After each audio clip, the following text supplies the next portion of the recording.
Hello and welcome to a brand new episode of the Nerdpocalypse Podcast. I'm your host, Jay. I'm here with my co-host, Micah. Hey. And Terrence. What's up? All right, guys, we're back. There is plenty to talk about. A whole lot and checked out. Good Lord. Then, of course, lightning round, movie and TV news, and What the Fuck brought to you by JTD, as well as one trailer for Candyman that is newly released today. Thank you, Jordan Peele and other people working on that movie for releasing it so that we could actually talk about it right. Instead of waiting an entire week. Friday. Yeah, always release your trailers on a Thursday, people. All right, so let's get right into it. Micah, we will definitely talk about Love is Blind. I'm very interested to hear your thoughts. And Terrence, yours. So I started watching Hunters. This is the Nazi hunting show that's on Amazon, starring Logan Lerman and Al Pacino as a Jewish man. What? Yeah, Al Pacino. I mean, when does it get to be a problem? He played a Cuban-American immigrant. Now he's playing a Jew. Yeah, look, here's the thing. What? It's a little...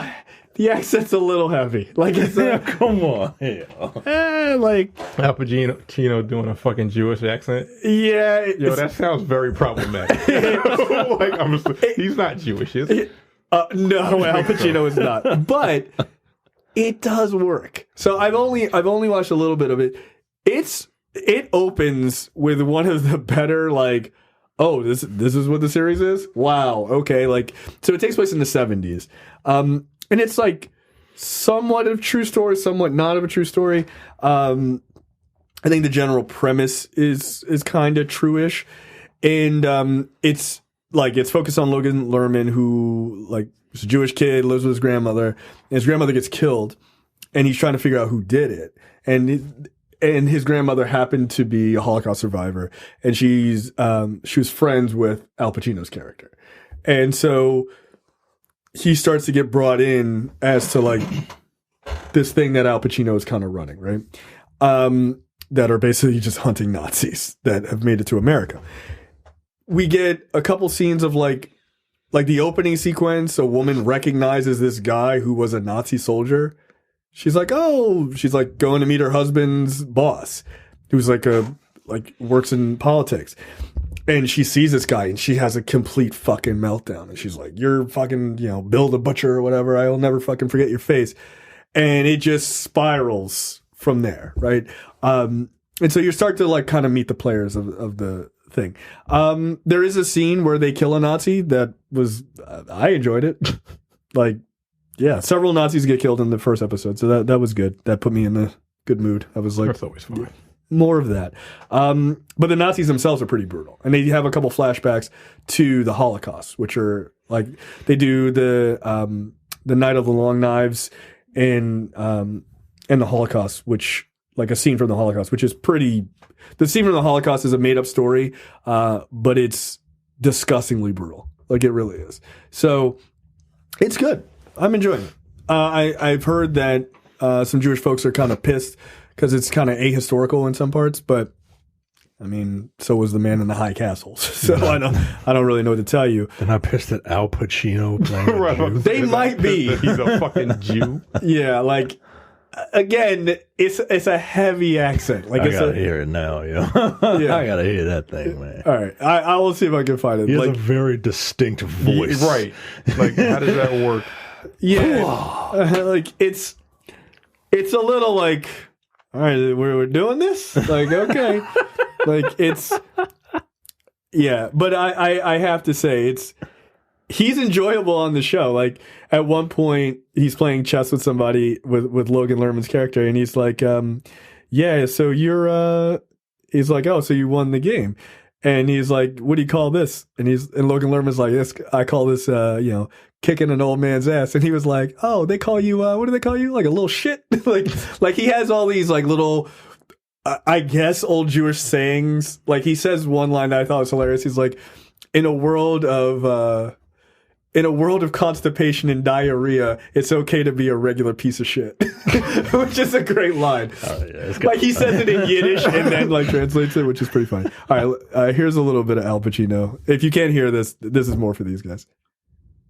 Sav's younger sister was taken. Your sister All right, it kind of works. Foolish, fearless, It kind of works. Like, you can still hear Al Pacino. to rescue a dear heart. Yeah, Okay. there it is. Yeah. He said he put a little he's putting a little English. he's putting a little English on it. Now, in fairness, he would be playing someone who's a Holocaust survivor, so like he would have a heavier accent, than like a Jewish person now, right? So, because he was, born in Germany or Poland or something like that, so it does make sense. Sure, but how old was he during the Holocaust? Like they're pretty young. What is this contemporary? This is 1970. Oh, okay, that makes sense. All right. Yeah, it's 1970. So, I mean, he could have been like a young teenager. Yeah, if he was, because the Holocaust was 1930s or 40s. So. Yeah, it makes sense. 30 Yeah, years later, it being 2020. 2020, like, no, that's fucked up. Yeah, he would be 1 year old. Right. So no, it takes place in the 70s, but it's good. And they, at the same time, while these guys are like hunting Nazis, there's a black woman who is not the woman in the afro that you see in the commercial, but there's a black woman who's an FBI agent, and she's trying to figure out why these people are dying. So she's kind of 70s. No. But she deals with shit like that. Like she goes to talk to these guys, and they're like talk about ahistorical. Yeah, no, but like, no, I mean, there's a part where someone is like, she's interviewing someone. She's like, yeah, I need this information, or like, I'll come in here and I'll fucking drag your ass out of here and get the information. He was like, we don't have to deal with, he was like, we don't have to deal with dumb broads like you. Like, and there's issues with her race. Like, she's trying to find a case and all this other stuff because they won't give it to her. So, yeah, they deal with that too. But Hunters is good. I'm enjoying it. Speaking of Nazis, I saw Jojo Rabbit. Did you ever get a chance to watch that? I didn't finish it. I didn't have a chance to watch it. It's cute. Best picture? Nah, not best picture. But I did enjoy Best it. adapted screenplay? Did you find that to be true? I mean, I didn't read the book, so I guess. Yeah. But it's about this little kid who is like hardcore Nazi, right? Like he's all about, the cause or whatever, right? He's in like Hitler Youth or something. Yeah. And he's training in Hitler Youth, and he's a little kid, right? So some of the older kids are kind of teasing him. What happens to him is fucked up, but it's funny. The kids are kind of teasing him. And he takes it kind of personally. They call him Jojo. His name is Jojo something, but they call him Jojo Rabbit because, rabbits are harmless or whatever. And he's got an imaginary friend called Hitler, played by Taika Waititi, who is very funny as Hitler, but the movie doesn't let you forget that he's supposed to be Hitler. Right. So it's not all like, oh, hey, this is wild and crazy. Yeah, but I'm serious, though. Fuck the Jews, right? And so he's a part of the Hitler Youth. He's at summer camp, right? And they're training, and an accident happens. And Jojo is put on the sidelines and taken out of camp, right? So he ends up living with his mother, played by Scarlett Johansson, and he's going around and he's playing mailman, and he finds out that he's got a little Jewish girl living in his house secretly, and the movie kind of goes off from there. The conflict comes from Jojo, wrestling with everything that he knows versus actually seeing the thing that he is supposed to hate. Seeing this person as a human being. It's like the boy in the striped pajamas. Right. That's where the conflict comes.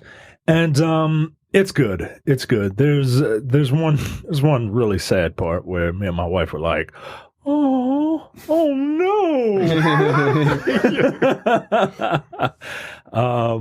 But yeah, is that your voice of empathy? That's her voice of empathy. Mine is sounds so disingenuous. It really does. Oh no! I mean, whatever. You've met her. Oh no! Oh. But it's funny, man. It's funny. It's cute. It's not like laugh out loud funny. It's very cute. You know who I didn't know was in the fucking movie? What's the guy's name? Sam Rockwell. Yeah, I didn't know he was in it playing a Jew. What the fuck? Everyone can play a Jew. Everyone can play a Jew. He's really good. Sam Rockwell's great in everything. Sam Rockwell is just a good fucking actor. He is. He's a criminally underrated actor. He really is. So pretty good. Yeah, it's pretty good. I recommend it if you like Taika Waititi films. It's not.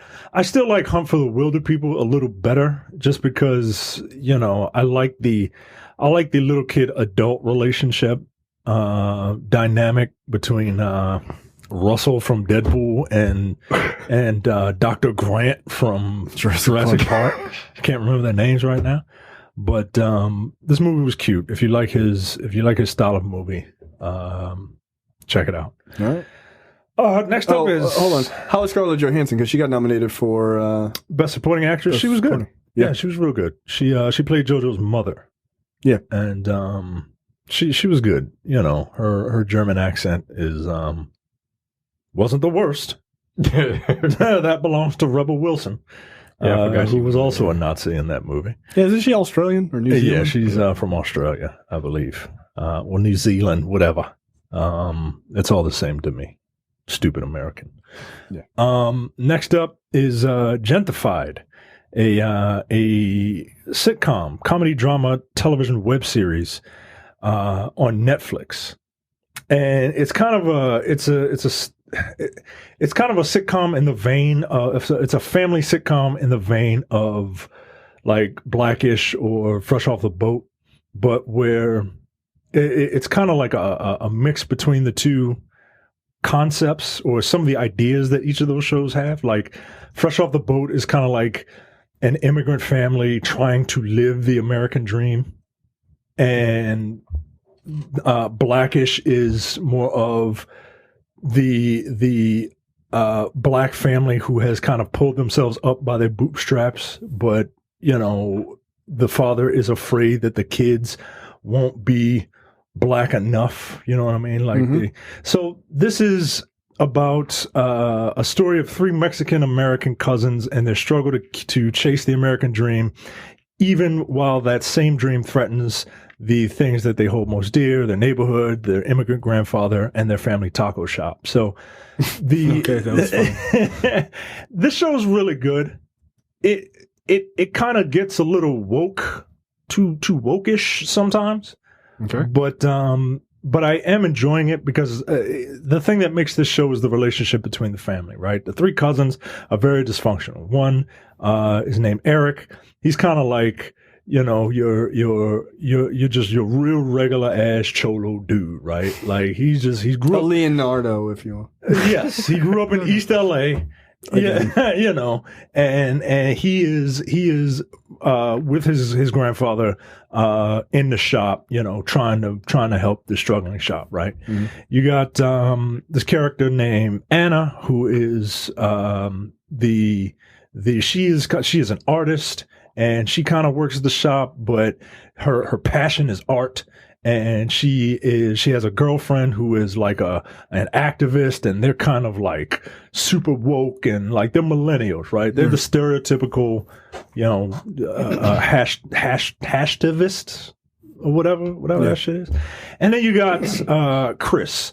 Chris is what they call the potato. Brown on the outside, white on the inside, right? He wants to be a chef, like a chef at and he works at a 2-star Michelin restaurant or something. And his boss is this racist Gordon Ramsay type, right? And people always no, he's not a racist. And people are always making fun of him, talking about he's not really, you're not a real Mexican, right? Like you're not Mexican enough. Right. So he has that insecurity about himself. Brown checking. Right. But he's also kind of pompous and shit because he has the college education and he has the formal training and shit like that. So that's where the conflict comes in. It's very interesting watching shows that aren't necessarily meant for us. You know what I mean? Mm-hmm. Like just to see how different cultures act, even if it's through television. Sure. Some of the jokes, they go over my head because, I ain't a part of that community. Right. But it's cool. It's cool. I don't know if you guys would like it. Doesn't sound like I would. but it's cool, and it's cool to see people. It's cool to see other people get their shine. Well, I saw that there's like ABC basically did a backdoor pilot for, they have every family dynamic covered, right? It's like like gay family, family with gay folks in them, family with a disabled kid, black family, Jewish family, Asian family, right? So and then like then modern family is just like a hodgepodge of everything. And yeah, I saw there was like kind of a backdoor pilot for a Muslim family. And I'm like, yeah, finally. That makes sense. Like, you need that. Like, Muslim folks need their Cosby Show. They do. They do. It changes people's perspective. So, good. That's awesome. All right. This next show. I finished it. I finished all 10 episodes. I binged. No. Did you talk about the Pete Davidson thing? Oh, I didn't talk about Pete Davidson. It must not have been good. No, it was very good. It was very really good. This is a stand-up. This is a stand-up. Now look, with Pete Davidson. Look, were you high? Look, was he high? Probably. No, I think he's in like recovery, isn't he? After breaking up with that girl who wears the little kid panties. He talks some shit about her in this special. What's her name? Ariana Grande. Yeah. He talks some shit about her. Yeah. She talks some shit about her. She's an adorable little girl. He's a little bitter. Yeah, I bet he is. Understandably. I can imagine. He looks like a meth addict, and she's beautiful. Yeah. At one point, he said something like, "You know what? I don't even want to look. I think you would like the Pete Davidson thing. Do you like Pete Davidson in SNL when he's just kind of like when he slides in the Weekend Update and then just? I don't mind him on there. Right. If you can get through the awkward delivery that Pete Davidson has, right, telling jokes, like, he's a little weird. He's weird, but if you can get through that, this is pretty fucking funny, dude. Is it? Okay. Look, he opens up by talking shit on Louis C.K. All right, I'm here for that. Yeah, because he's like, Louis C.K. tried to get me fired from SNL. And then he goes into a story about that. And jizzing on his own stomach. Later, he goes into a story about Ariana Grande and that whole thing, right? And he goes into stories about people telling him about his dad, who was a firefighter who died on 9/11, right? Yeah. And how old is Pete Davidson? I don't know. He's in his late 20s? Yeah, probably. He was 7 when 9/11 happened. Oh, Jesus Christ! Yeah, he's super Jesus young. Christ! I'm like I was 20. Yeah, he was 21 years old. Yeah, Lord. He's super young. Yeah, okay. But I would give this. He's 26. Okay. He has lived a fucking life. He talked about the Dan Crenshaw shit. He talked about, the porn. The guy with the pirate. That guy's a fucking asshole. Right. I wouldn't apologize to him. Dan Crenshaw, he's in Congress. He's the guy with the eye patch. And he said he made a joke on SNL that he looked like an assassin in a porn movie. He had to apologize for that? They brought Dan Crenshaw on, and they had like a good joke. Like it was a good thing. Yeah. But no, Dan Crenshaw's a fucking asshole. I'm not going to apologize. You do look like a porn assassin. He was like, yo, a fucking prick. Yeah, like this guy, he said they gave him a list, a bunch of pictures of politicians, right? And he said, all right, just look at some of these pictures and make some jokes for him, right? He didn't know who these people were, but he saw a guy with an eye patch and he was like, yo, this guy is wearing an eye patch. He must have a real good sense of humor. Right? Because he did not. Because you could do other shit besides wear a fucking eye patch. So that's what he, and then, he goes on and tells the story from there. Look, I was skeptical, man. I was skeptical. Yeah. But it's pretty funny, yo. Okay. Netflix? It's on Netflix. I still wanted and it's to only like 50 minutes. It's super short. That's pretty good. I still wanted to watch, what's the Asian dude from The Daily Show. Chang? Yeah, that was good funny. too. I've watched clips of that. I've found every clip I've seen of it pretty fucking hilarious. Funny. He's pretty funny. That dude's tone is just so angry. He makes a joke about it in the thing. Yeah, I've heard that. I just like the whole state mottos. He was like, "Isn't Texas joke like?" About him having multiple weddings was fucking hilarious. He had like 4 weddings. He's a funny dude. And I'm amazed that he's gotten as far as he has with that accent. Yeah, which is a testament to like his ability as a comedian, because you would think that would be a huge barrier for him, but clearly not. All right, buddy. All right. So Let me just get it out of the way. There's a review for Invisible Man starring Elizabeth Moss. That's up. By the time you hear this, you'll be able to watch it or listen to it. I want to hear about this. Go ahead. So I watched the show on Netflix called Love Is Blind. I talked about it. I spoke about it last week. I said that I would watch it, and I'm a man of my word. That's what the Joker says. I sat here and watched 10 hours of this nonsense. And this is look, this is the analogy that this is the only analogy that makes sense to me, right? I like this show. And shows like it. I wouldn't have watched it if I didn't, right? Because I don't believe there's a such thing as hate watching. But you know, this is like, I like Starburst, right? Like everybody likes Starburst, right? Sure. Okay. This is like eating a bowl of Starburst, but like only the yellow and orange ones. Because nobody likes the yellow and orange ones, right? But it's Starburst, right? People like Starburst, but it's only the yellow and orange ones. Meaning, I don't like anybody in here except for like 2 people. Everybody here is a trash bag human being. So, look, the premise of this show... I don't even understand what the premise is. No, all I know is... Can I explain that? Please. Because I watched 2.5 episodes, and I think that's all I need. No, you ain't even get to the good shit yet. I didn't. I don't think I'm gonna. Episode 4 is when shit just pops the fuck off. The premise of the show, for those who have not watched it, is there's a bunch of folks, right? They are these famous people? Because I feel like people one's famous. Okay, Nobody is famous. No, not even like minor famous. Because the most famous person in the show is the host, Nick Lachey. I haven't even seen the host yet. I didn't make it to the host. He ain't in the first 3 episodes. Which is fucking, I did not know that. That's the guy. That's the guy married. They used to be married. Degrees. Yeah, he was the guy who used to be married to the dumb chick. Yeah, Jessica Simpson. Jessica, yeah, that's right. Yeah, another fucking Jessica. A Jessica. All right, there's a woman named Jessica. Okay, there's a woman named Jessica. Okay, go ahead. Go ahead. I don't like her. She's a cunt. So the premise of the show is a bunch of people, they get together on the show and they talk to each other, right? Like this, they're trying to find their future husbands and wives. Oh boy, whatever. So they go on a show and they're sitting in these rooms and they're just having conversations with each other, but they can't see each other. They're just asking each other questions. The show's called Love Is Blind, of course. So because love, is, you know, they're asking the question: Can you get married? Can you propose to someone without ever having seen that person? No.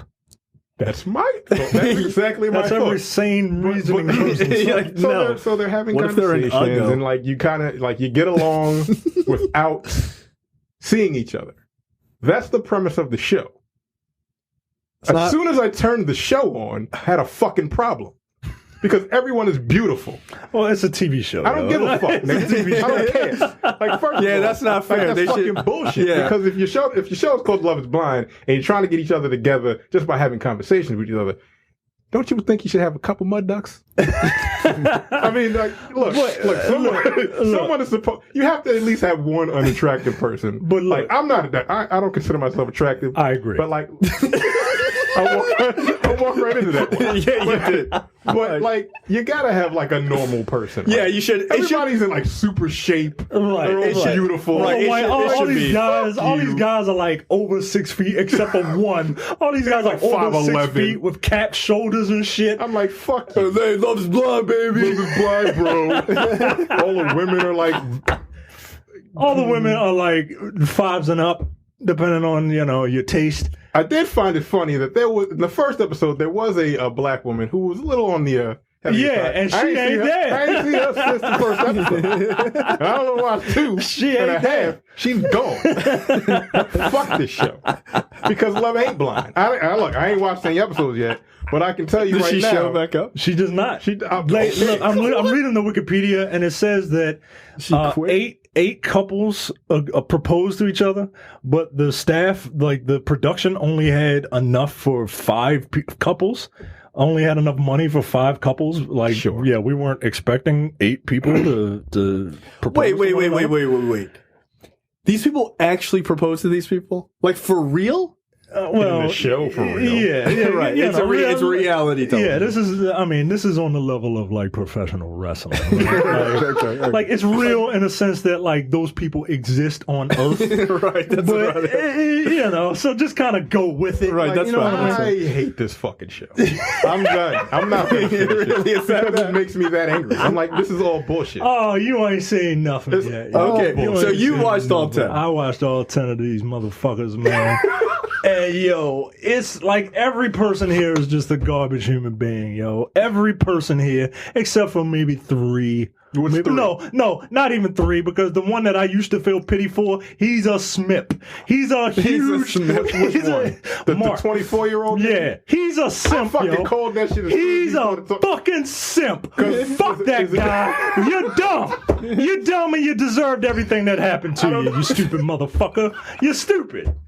Wait, Pining after this woman. is he the one that Jessica's the 34-year-old? Right? Yeah, Jessica's the bitch. Jessica's looks like the she's 34. 40. Yeah, like that's Okay. a hard ass 34, yo. That's a hard 34. That's the woman that talked with the baby talk. Did you get to the point where? No, I don't like that. Where she's like talking to Barnett like this, but when think she's I back do. in the room with all the women, she got like bass in her voice and shit. Like, yo, I'm digging Mark and Barnett, yo. Like, nah, yo, like stop talking like that. Because Yo. Burnett was like, and she Yo, was all mad. Burnett, and, yo. then and then she's like, look, Mark, I'm sorry. And he was like, okay, I'm going to choose you anyway. I'm like, nigga, Yo, you a bitch, nigga. you're a Like, get real outta here. dummy, yo. So okay. Should I watch this? No. No, you're not gonna like it. No, I realize I'm not gonna You're like not it. going to like anyone, and you're going to be like, I hate everyone on this fucking show. Okay, And this that is sounds like me. stupid. Look, I watch this shit so you don't have to. Yo. Okay, look. So I don't watch eventually, the trailer for this. people get paired off, right? There's one woman who is super fine. You know, she's the best looking woman on there. Yep, the black woman is the best looking woman on there, and she gets paired up with this. You know, big like opium on steroids and shit. Yeah, scientist. Just real He's like, I work generic with ass. artificial intelligence. But every time they show his voices, every time they show his name, it's scientist. Scientist I'm like, at the bottom. what? Right. Scientist is so Like fucking computer generic. science, nigga. All right. He's an advanced ophthalmologist. So there's Cameron and Lauren, right? And then we get to a black man and a black woman named Carlton and Diamond. As soon as I saw Carlton, I'm like, that nigga's gay. Yep, he's fluid. I got to that bisexual. part. Yeah, He's I got to that bisexual. part where he's like, when I was younger, I used to like, I fell in love with hearts. And Right. before he said it, I'm like, you're gay. Like, or if he's not, but he's bi, I guess. So he's bisexual, right? He is bisexual. He tells the audience this, but doesn't tell the woman that he proposed Oh, he to. didn't. I thought he was telling her that He in the didn't- fucking booth. He didn't know. He didn't tell her that. That ain't right. He didn't tell her that until they went to Mexico, right? Like they took all the couples and they took them to Mexico. And things didn't really work out. Spoiler alert. So He didn't. I could have. Is there- I thought that scene he was talking? Nope. to her. Hold on. Wow. Hold on. Is there any? At what point do they meet these people? after you only meet after you propose. After you propose and Yeah, the other you person propose says and- yes, then you meet. You know, you And then get they your whisk hug you on. You get your hug on, and then they take you all. Then they take you away. Right? They separate you, and then they bring you all to Mexico for to get to know each other better. Does any of these idiots actually get married to the other idiot? 2 of them. Wow, dude. couples. Hold on. Are they both white couples? One of them is. So A black person seriously did this? Yeah. That fine ass black She married woman. that nigga? That fine ass black woman. Married fucking Opie on super soldier serum, yo. Like, and look, I don't understand this shit. I don't blame that white guy, right? Like, Right, he doesn't at all. that's that Calvin Candy, like, he's like a pool of black tar. It just pulls you in, boy. Like, I get it, bro. I get it. Carlton, I kind of felt bad for because he's bisexual. You know what I mean? And He didn't tell his partner? He didn't tell his partner until after they proposed and went to Mexico. Yeah, I thought So they broke up. Immediately. Like they didn't make it was like- through Mexico. She was like, Yeah, spoiler alert, guys. Like, seriously, like, for the next, like, 5 minutes, you might want to just, like, next 3 minutes, you might want to fast forward a little bit. But they didn't make it past Mexico. And you can't keep. That's a big matzo ball to have out there. Yeah, there's nothing wrong with it, but you got to tell people. Right, and I felt kind of bad for him because he, it's obvious that he is super defensive about it, and he got super defensive and lashed out at her, and she was just like, "Yo, I'm just trying to figure out what the fuck is going on, yo." Yeah. And it got to name calling, and then she got a little homophobic, and I'm like, "Oh, this is like a great television." Right, I kind of like it. All right, Diamond. Okay. Here's Damien and Giannina. I saw a clip of them on the Bodega Boys on Desus and Mero. It was the one where they were talking about sex. Yo. And I'm like, yo, what the fuck is going on here? Giannina is like, Jessica is getting all the play for being like a thunder cunt, but Giannina is right there with her, right? Like, Giannina is another she's not a baby talker, but she acts like a baby, right? No, like that. And I like she everything that this dude does is she is combative. She's just combating this shit, right? And they have a real contentious relationship, right? Like, just they're always arguing and shit, right? Now look. Spoiler alert, guys. Like, seriously, if you want to watch this trash, if you care about this garbage, tune out for like 30 seconds, right? They get to the wedding, right? They get to the wedding. They're standing up at the altar. The preacher or whatever says, "Hey, it's time to find out whether or not you want to pursue this shit," right? And throughout all this back and forth, this dude is being super patient, putting up with this fucking this woman. And the dude, the preacher asked the woman, "Do you want to, do you?" And she's like, "Yes, I do." And the preacher asks him, "Do you?" And this motherfucker is just trying to muster up as many crocodile tears as he can before he's just like, "No, I don't want to marry you." And and part of me was like, yes, like, this is what I'm here for, right? This fucking nonsense drama is what I'm here for. And he was just like, straight up, like, I mean, you having a good day today, but what about tomorrow? And the next day, and the next day, where we're fighting this shit. So, look, couple more couples, and then I'll leave you be. But Barnett and Amber, right? Barnett is this dude. He's the big dumb looking dude, right? Bro, like the big dude, bro. Right. This is the guy you said reminds you of Ben Roethlisberger. Yeah, and Ben Roethlisberger and Rob Gronkowski. That's who that guy reminds me of. Right? Oh, good. That sounds like the worst type of person. He's a dude, bro. But he kind of no, he gets on my nerves too. And the woman that he ended up choosing, Amber, she's a psychopath. Like, she's a psychopath. And she builds tanks or some shit for a living. And she's just like the ex-tank mechanic. Yeah. Interesting. Who has literally nothing going on but a bunch of debt, right? There's a lot of money in tanks. She went to school, racked up $20,000 in debt, and didn't get a degree. She went to tank school. It didn't work out. Really. Right. And I got my degree in tanks. Like, she's a psychopath, right? Like, she's like, it's either Barnett or bust, and she's ready to fight bitches for him, right? She's ready to fight because there's two women that want Barnett. She's ready to fight his ass, right? So fight anybody to hang on to her man. They end up getting married, which, okay, I guess. But wait, she was about to fight people. She never met this dude. Oh, no, she's about to fight the other women who wanted Barnett. Based on conversation? Yeah. Yeah, because the show's fucking dumb. Because the show was stupid, yo. It's stupid. Like, this doesn't make any sense. And then there's Mark and Jessica. Now, look, yo, Mark is, at first I was like, oh, I feel bad for you, Mark. Yo, Mark, yo, fuck you, yo. Like, you a Mark-ass buster, yo. Like, you just a simp-ass nigga, yo. And he's like, Like, he's 24. He's got his whole life ahead of him, but he's just I like, know what I want. I'm a grown ass man. I'm like, nigga, no, you don't. right. You really you're 24, yo. Yo, your car insurance don't go down till you're 25. Right, I was going to say, you have to at least be 25. Like, nigga, you can't rent a car. Right. Yeah. Like, what are you talking I'm a about? grown adult. Mom, if you could rent this car. Right. He lives with a roommate. Meanwhile, she's got a house, makes 6 figures, lives in like some God uppity damn. ass place in Atlanta, and she's 34. And He's 24 and she's 34? Yeah. Oh, that's a mistake, sweetheart. What are you doing? Well, look. Great for him. But look, she's just like, yo, this ain't gonna work. This ain't gonna work. This ain't gonna work. This ain't gonna work. Even though in the pods, right? In the pods, when they were just having a conversation, they clicked, right? And then she saw him and saw that he wasn't 6 feet tall, and she could look eye to eye at him and shit.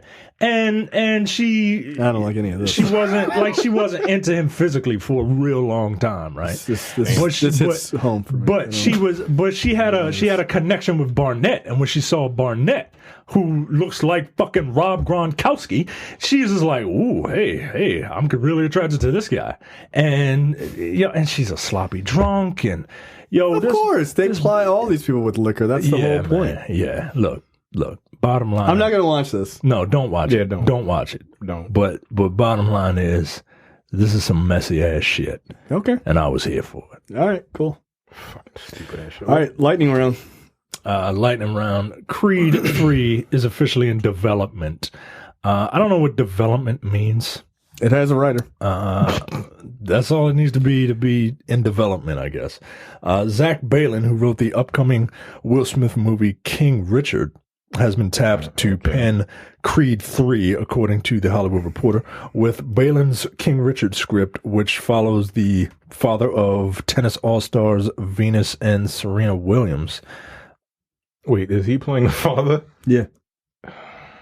Yeah, all right. Come on, yo. All right, yo. All right. All right. I don't even want to read the rest of this shit. So which one of Rocky's foe's grandson is he going to fight in this one? Is it Clubber Lang's third cousin, or I don't know, fucking Tommy Gunn's nephew? I wouldn't be surprised if who's the Irish guy who just won that fight? Tyson Beckford or whatever.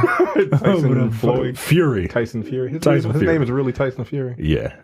His last name is Fury. From what I understood, because my wife said the same thing. She was like, "Is his name really Tyson?" That guy Fury? licks blood off of people. He's That's a disturbed individual. Yeah, he don't So you look get like a staph infection, my nigga. Like, don't do that. It's disgusting. I wouldn't be surprised if Tyson Fury would be in it, because Tyson Fury is a bit of a media whore. Is he? Yeah, Sure. He's a big fucking dude. He's huge. He's a huge dude. He's a wrestling fan. Like, he fought was in a. Braun Strowman in one of them wrestling He's things. 6'9"? What the fuck? yeah. He's huge. He's huge, yo. And then they'll have him fighting fucking Creed in a Right. completely reasonable match. Like, No, Creed stop 2, it. Creed 2 was great, but I'm like, yo, this guy is not your weight class. Like, No, he's not, yo. He's 4 feet taller than you. He's 6'9" and he's built like a weeble wobble, you know. He starts from like a cone, and then he's got like this big midsection. And look, I know I can't talk, but like, fuck you, yo. And then he's got these real skinny legs, yo. But apparently, the dude knows how to fight. Yeah, he beat the brakes off that black dude. I wouldn't be Dante or surprised. whatever I his wouldn't be surprised if you see him in the next Make a cameo. Yeah, or at least a cameo. Yeah.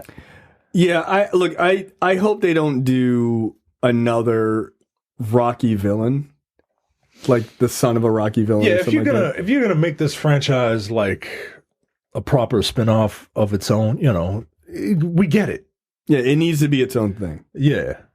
And Now, do you want Rocky in it? No, no, Dead? no, he's Oh, not yeah, dead. cancer. Right? He's Yeah. No, he beat it. Adrian died. Yeah. He beat cancer at the end. Right. But then he went off to see his family. He went off to see his son and everything else. Remember at the end. Right. But Rocky's supposed to have another movie where he's training a like an immigrant kid. Maybe what they should do is they should do Creed 3, where it's, you know, Creed is fighting whoever they decide, and it's like, you know, it's a fine movie. I'm sure it'll be good. And then Creed 4 is him fighting the kid that Rocky trains. That would actually be interesting. Cool. Yeah, that would be cool. Because then, like, who do you root for? Do you root for this kid that you The see? black one. Well, yes, I would, obviously. I live by the Issa Rae rules, but that would be kind of interesting to then make it sort of an Apollo Creed Rocky relationship between the two of them. You could see that, right? Like they become rivals and then they actually become friends. Yeah. That would be interesting. That would mirror, but again, that would mirror Apollo and Rocky's relationship. Which is fine, and then you could bring Ivan Drago's kid back and have him murder Creed, right? Sparring the Latino gentleman to then make his rise to defeating communism in Russia, because that's what happened in Rocky IV, which was ridiculous. Are they going to have Rocky's protege fight someone who is nicknamed The Wall? Like James the Waller or some shit like that. You know what I mean? Like they'll do it. You know what? They will. No, because Sylvester Stallone's conservative. Like he would find that offensive. Right? He's a Trump guy. Well, why is he training an immigrant kid? Oh, he's probably just gonna like train him and then just get him deported. I don't know. Train him and make some money off of him. And he'd be like, send him back. We don't have enough room for you. Like, no, I think he's actually like he's a weird kind of like sympathetic conservative in a way. Like, he was the one who lobbied Trump to pardon, I forget who the boxer was, like, he's been dead for years, but like to pardon him. Why are you pardoning a dead person? Symbolic. Okay. It was a black boxer. They just hand pardons out. That's why they did out it. 30, how many did you Look at what I've done for the blacks. Yeah. Anyway, so Creed 3 is coming. Did you like Creed 2? Yeah, it was Jack Johnson.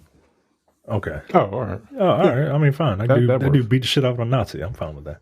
Yeah. I mean, like, that was the thing Stallone did. He was like, yeah, we should pardon him. And Trump was like, okay. Yeah. I don't Trump know who he is. Hell no, he didn't know. He was like, Jack Johnson, I love that guy's albums. They're great for kids. Who knows? There's no way he knows who Jack Johnson is. But he was probably like, this will work good with the blacks. Right. And so that's why he did it. It didn't.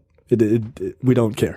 Did you like Creed 2? I think I like Creed 1 a little more than Creed 2. Yeah, of course it was better. But yeah, Creed 2 was fine. Creed 2.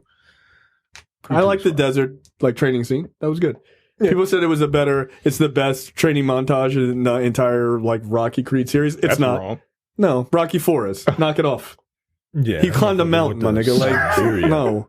And he climbed a mountain with like a log on his back or some shit. Like no, don't be ridiculous. No, he climbed a mountain. He was also doing like twists with like a yoke that they use on bulls for some fucking random reason. He did do some stuff with a log. He also lifted a cart with his wife, his trainer, his family and friends. He just fucking lifted that shit. Yeah, it was insane. His whole shoulders would have just blown out, but whatever, versus the guy who was all on drugs. It was great. It was one of the greatest scenes of all time. Yeah. It is the greatest montage.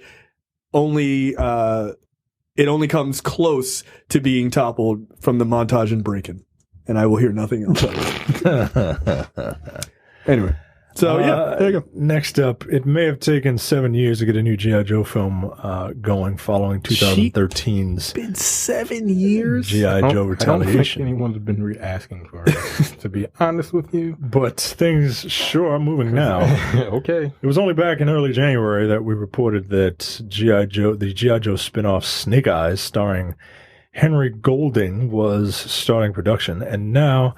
a little less than 2 months later, it's apparently complete. Snake Eyes has already wrapped principal photography and stars Harry Golding. He took to social media to celebrate. Oh, I don't know why I didn't realize that he was the one actually playing Snake Eyes. That's interesting. I like that guy. For some reason, I thought Snake Eyes was a white guy. No. And Storm Shadow was the Asian guy. No. I thought Snake Eyes was like a weeb. He should be a weeb. No, Snake Eyes isn't a weeb, yo. I could have sworn Snake Eyes. What? Snake Eyes. You got to type Snake Eyes weeb. Yeah, I could have sworn Snake Eyes. Yeah, look at this guy. He's blonde. You know, look at that guy. Snake Eyes. I'm pretty sure that's a weeb, yo. Nah, Snake Eyes is a weeb. Snake Eyes is a weeb. He's not the blonde Asian guy from Rush Hour. He's a weeb. Juntao? Yeah, look at that guy. Look at that guy. He's an angry white guy. Look at him. He's an angry white guy. I don't like that. That looks like a replacement head. Someone did that. Nah, I disagree with that. Nah. Fuck a snake eyes. Well, I think this guy does. He should be. Yeah, he should be. He should be Snake Eyes. I'm fine with that. Yeah, I'm fine with that too. Snake Eyes. You fine with this movie? You want to see this movie? Don't you have a snake eyes tattoo on your? Nigga, what the fuck? Don't you have a snake eyes tattoo? No, your wife has a snake eyes. It's not a Snake Eyes tattoo. Don't do that. Don't do that. Don't do that. Your wife's a big snake eye. Yeah, she's a huge Snake Eyes fan. She has an itching tattoo. It is not. Isn't that his clan? That is his clan. That is his clan. It is one of 47 versions of that tattoo. When I told her that, I was like, she's describing it to me when she was thinking about getting that tattoo. I was like, yo, that's a Snake Eyes tattoo. She gets so mad. I was like, yeah, that's Snake Eyes. What are you talking about? She's like, no, it's not. I'm like, yes, it is. And I pulled a picture. I was like, is this it? She was like, that's similar. I'm like, yo, all right. Yeah, there's like 64 or 47 versions of the itching thing. They each mean something differently. Oh. So, yeah. Hers means snake eyes? It means enemy of Stone. Totally different. Totally different. No, hers is need for a teacher. So that's what it means. Need for a sensei. Well, I mean, arguably. No Time to Die, the latest James Bond film. Well, I didn't even read it. The running time has been revealed. It will be the longest James Bond film. What was the one previous? No. I want to see your face when you tell him how long it is. How long do you think a James Bond film will be? Spectre was a close second. And you've seen Spectre. I've seen Spectre. Yeah, 215, 220. Nah, bruh. How long was Spectre? Apparently, Spectre, and fact check me, please. Spectre was 2 hours and 40 minutes. It's 148 minutes. 148 minutes? Mm-hmm. Okay, this thing says 220. That's 228 minutes. Okay, this says it was 160. So Spectre was 140 minutes. This movie is 163 minutes. Nigga. For 2 hours and 43 minutes. I'm not going to see that. Yo, when I read that, that's why I posted in the fan group. I was like, a live look at Terrence, and it was just like, yo, 248. That's a long James Bond movie. 243. Whatever. Not 248. Oh, then we're fine. 243. Yeah. That feels a little too long. That's long as fuck. It's super long. So this movie will have to be paced incredibly well, which Spectre wasn't. Was not and, at fucking all. Like they filled time with like whack ass chase sequences in the middle of like Rome or whatever. In the middle of the night when nobody was around. No traffic. There was just two people speeding. Stakes. So a fucking car commercial. Right. It looked like a car commercial. So this one is directed by Cary Fukunaga. Right. I mean, that's good. That's good. It's also, the script is co-written by him and punched up by Bridge. Right, Phoebe Waller-Bridge. She did Fleabag. She did Fleabag, but she also did talk about it, but I don't. Killing Eve. She wrote Killing Eve either. Yeah. Which you should check that out. It's on Hulu. It's really good. It's very good. I mean, so she's done like an assassin-based show, so that should be interesting. If her punch-up work is significant, my guess is there's going to be a lot of sort of. I'm sure it'll be good action, but a lot of sort of like the connection between Bond and the enemy. Like that's kind of how she writes. She writes interpersonal kind of things like that really well. Yeah. I'm hoping that Lashana Lynch has a very meaty role in this 2 hour and 43-minute movie. Yeah, you'd hope so. In No Time to Die, Bond has left active service and is enjoying a tranquil life in Jamaica. His peace is short-lived when his old friend Felix Leiter from the CIA turns up asking for help. The mission to rescue a kidnapped scientist turns out to be far more treacherous than expected, leading Bond onto the trail of a mysterious villain armed with dangerous technology. They described Rami Malek's villain as a nasty piece of work. Okay. There are rumors. I've heard rumors that Rami Malek is going to be Dr. No. So I'm curious to see. I've been trying to see his hands in the trailers, and I can't. Dr. No has like metal hands, black metal hands, and I can't find it. But that's on purpose, then. Yeah. And if Rami Malek's character, he plays Safin, who has a bunch of dangerous technology, like. I just want him to be Elon Musk. You know what I mean? Sure. Like just an evil Elon, or just Elon Musk. Right. I was like, I don't really think you need to differentiate there, but that's No Time to Die comes out April 8th. Okay. Which is right around the corner. I got to watch all them Craig movies to kind of catch up, especially Spectre. I don't remember a lot of Spectre. I've never seen it. Do you? Well, it's a direct. It's a direct sequel. Yeah, they're all direct sequels to one. I can tell you what happened to Spectre. Nothing. A whole lot of nothing. All right, next up. Olivia Liang will lead the female-fronted reboot pilot of Kung Fu. I never watched Kung Fu. The CW, the 60s or whatever. The CW has found their lead for the upcoming Kung Fu reboot pilot in Legacy's alumna, Olivia Liang. The project is a reimagining of the 1970s Daniel Carradine, David Carradine. I told you I didn't see it. Starring TV series with a female-focused edge that's poised to present the concept from a whole new perspective. Here's the thing. Kung Fu wasn't a good show. I've never seen it. David Carradine? I've seen Kung Fu: The Legend Continues. That's the only one I've seen. And that wasn't good either. No, it was not. So they're rebooting this from shit. Maybe it'll be something good. That wasn't good. This is on CW, you said? So it probably won't be good. Okay, then I'm not That's watching. what I'm more concerned about, is the fact that it's just like female probably not going to be good. No. Yeah. No, I don't care about that. At least they next got an up. Asian woman. Yes, they did. Instead of fucking David Carradine. It was supposed to, it was supposed to be Bruce Lee. He came up with the concept of it. Yeah. And they were like, no, you're an Asian. Chinaman. Even though it was Bruce Lee. Right. Jesus Christ.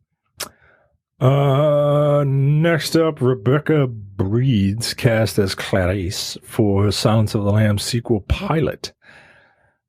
What? Get in the car, head to the supermarket, pick up.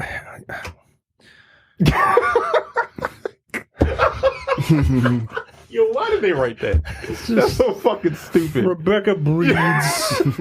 Just skip the entire first paragraph. This is going to be Clarice Starling in the pilot episode of Clarice, a project spinning out of the Silence of the Lambs, based on the beloved Thomas Harris character of Lamb's Flame. The gritty project is written and executive produced by Alex Kurtzman and Jenny Lumet.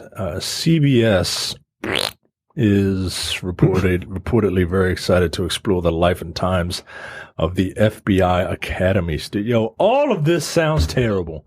CBS? Yeah. The life and times of the person not eating human beings?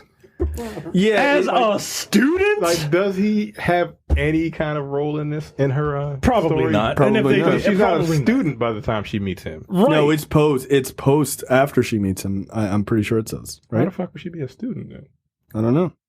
I thought it was life set in 1993, takes place a year after the appetite suppressing events of the Silence of the Lambs, and will serve as a deep dive into the untold personal story of Clarice. Nobody cares. Of what? As she returns to the field to pursue serial murderers and sexual predators.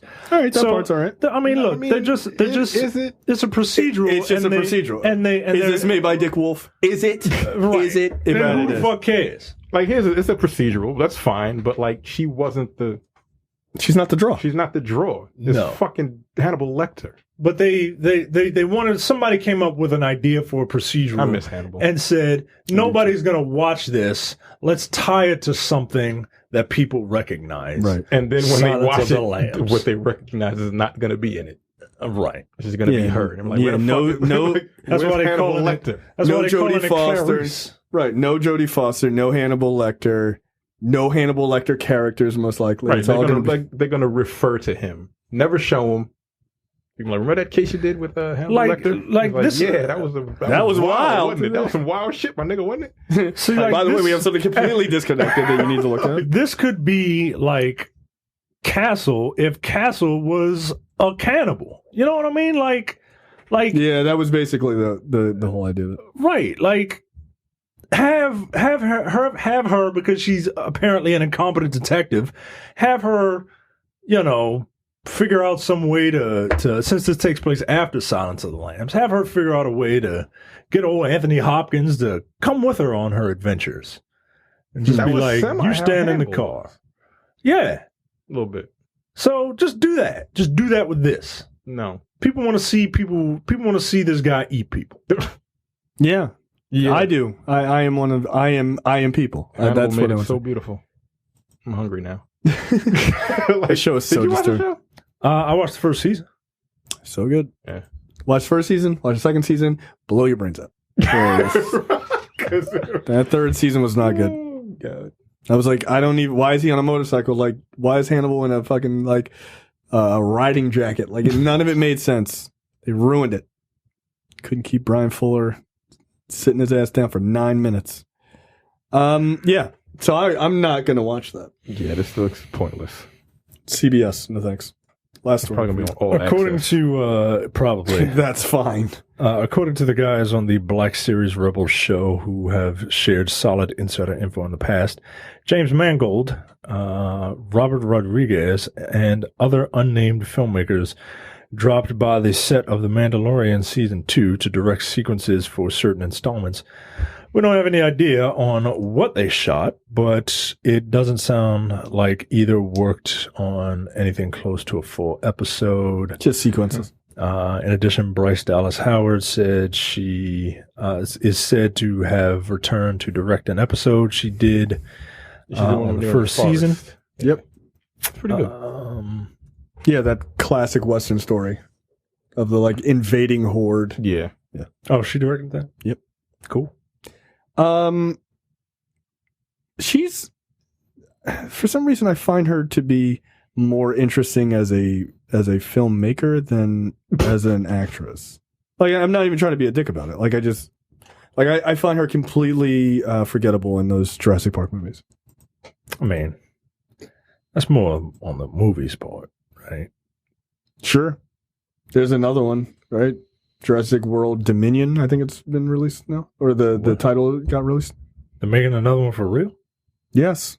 Oh. They're calling it, I shit you not, they're calling it the Jurassic Park universe's Endgame. Like, they're like, it's that good.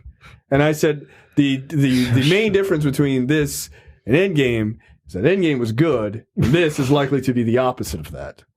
Because I saw the last Jurassic World movie. It was bad. Yeah, I'm not watching another one. No, I'm out. I'm not. When it was revealed that that little girl was a clone of someone, and she let all the dinosaurs free because they were clones, Yeah, like me. like me. What? That's Yeah. literally what happened in the movie. Yeah. In the last one? Yeah. Like a little girl felt so much sympathy for these dinosaurs that have been eating human beings. Yeah, she was stupid. that she was just like, no, but they don't deserve to be in cages because they're clones and they're alive like me. I'm a clone and I'm alive, therefore, and I'm free. Ergo, they need to be free. Fuck the consequences. And now you got fucking raptors sitting on top of the Hollywood sign or whatever.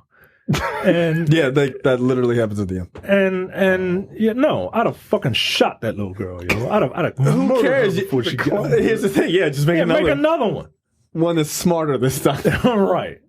Yo, Wow. That's the plot? So the plot of the third one, kinda, yeah. Like like in that movie, there were people auctioning off dinosaurs and shit, and take them to secret islands. yeah, and there was something else that was really dumb. Oh, John Hammond had a super secret business partner that nobody knew of until this movie. Yeah, that was also convenient. Fuck you. That's I don't stupid. know- That's I don't- lazy ass writing, dude. I would argue it's been pretty lazy writing since Jurassic Park 2. I mean, Sorry, you're not wrong. I think The Lost World. Some people love it. It is shit. They have 2 movies. I love that. I love that bad. It's a bad B movie. And I It's really bad. I saw it in theaters. Again, and then the third one, Alan. it's talking dinosaurs. This big 6'4" Jewish man has the darkest black daughter I've ever They never seen explained in it. my Yeah, they never entire explained life. it. When adopted? They didn't explain it. Yeah, they was just like, "This is my daughter." She's I'm the like, darkest girl I've ever seen in my entire life, and she killed a couple of raptors with gymnastics. You know? Like, get the fuck out of here. yeah, it would just be like Jeff Goldblum showed up with me, like, "Yeah, this is my son." Like, ain't nobody got no questions. Like, how? Oh, Jurassic World had a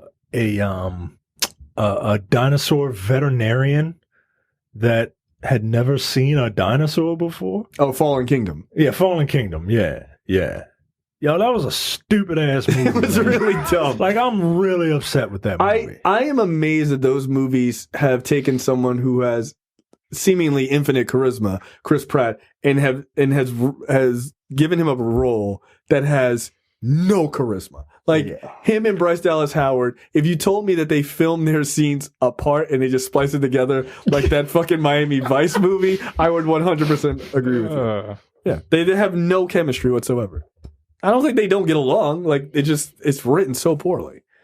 No, thank you. Yeah. All right, movie and TV news this week. Steven Spielberg is not going to direct Indiana Jones 5. James Mangold is in talks for the job.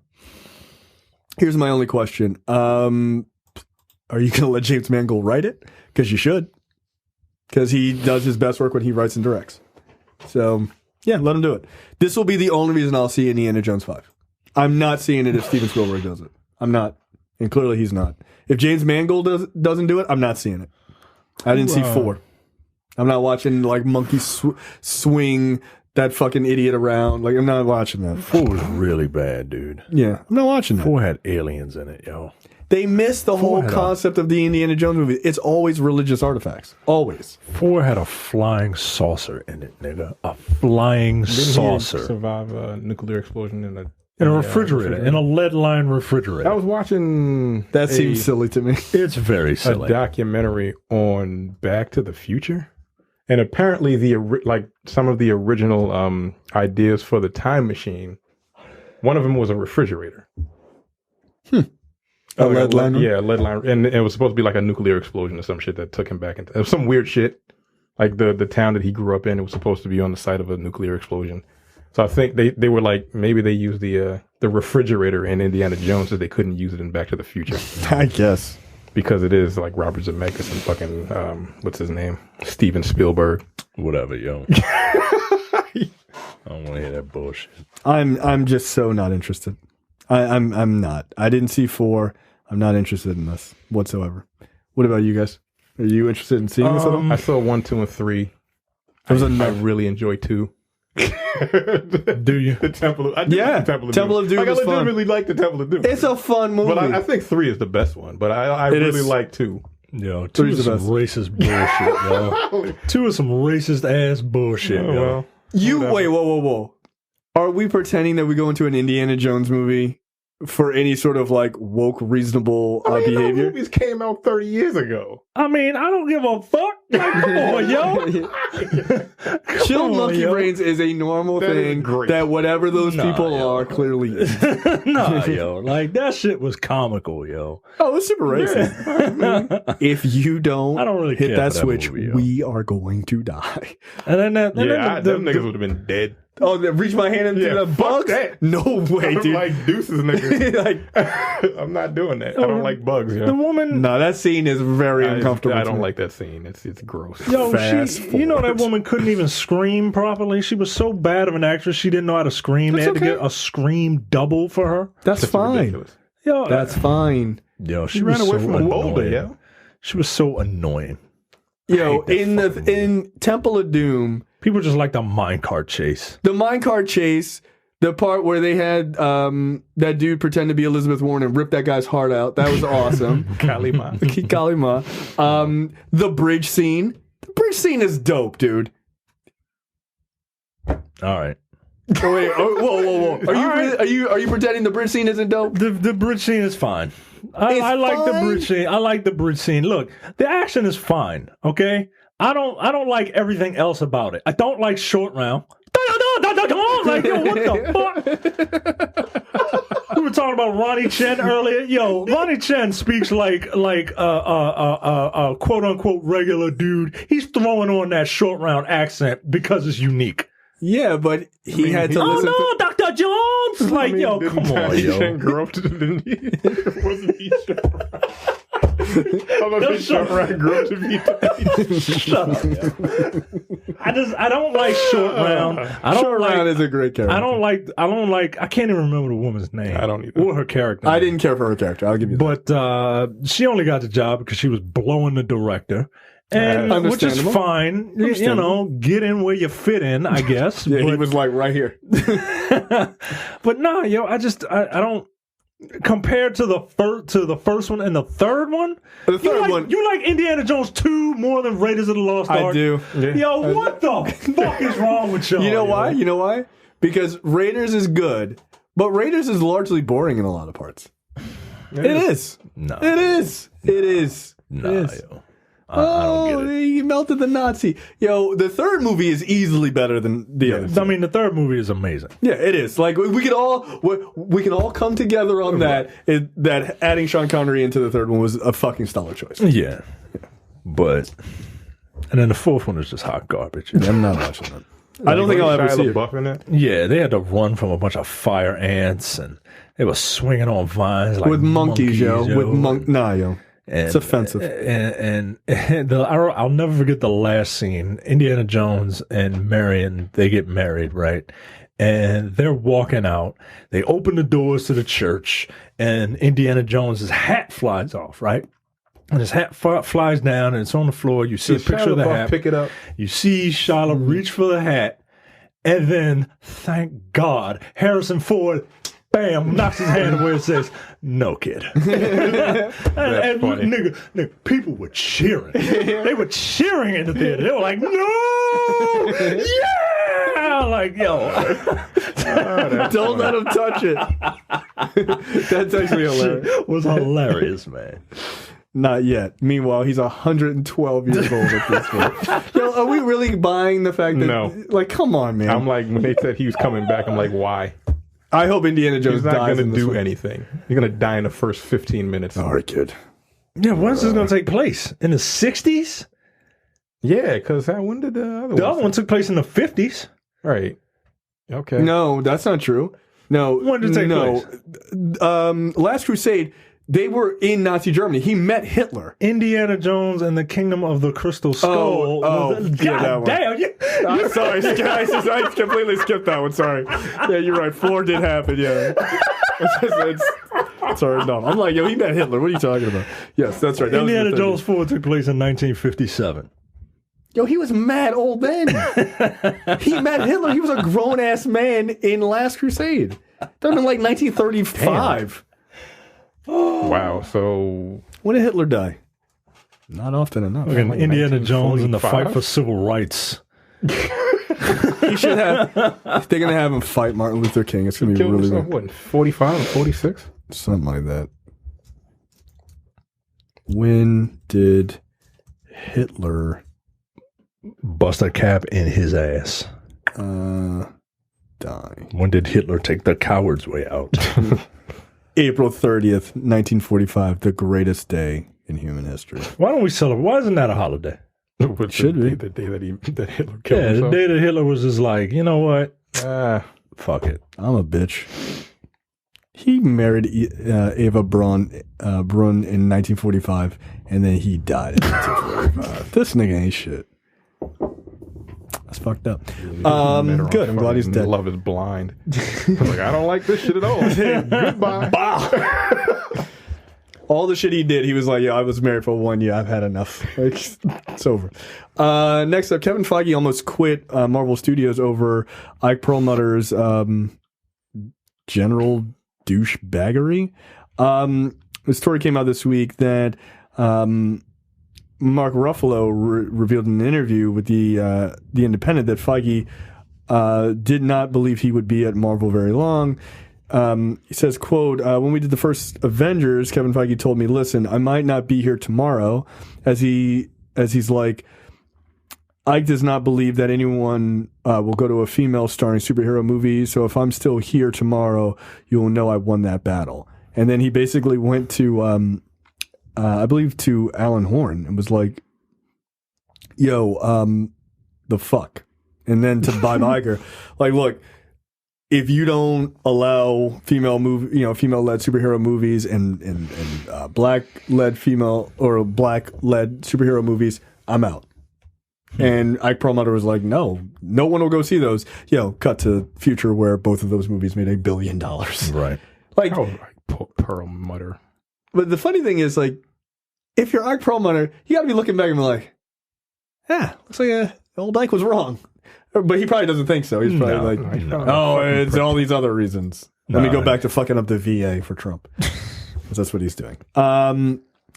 It's amazing how they were smart enough, because they could have easily made the mistake of not taking Feige seriously. Yeah. And just imagine Feige going, okay, I'm out, and then just going to DC and being like, give me everything.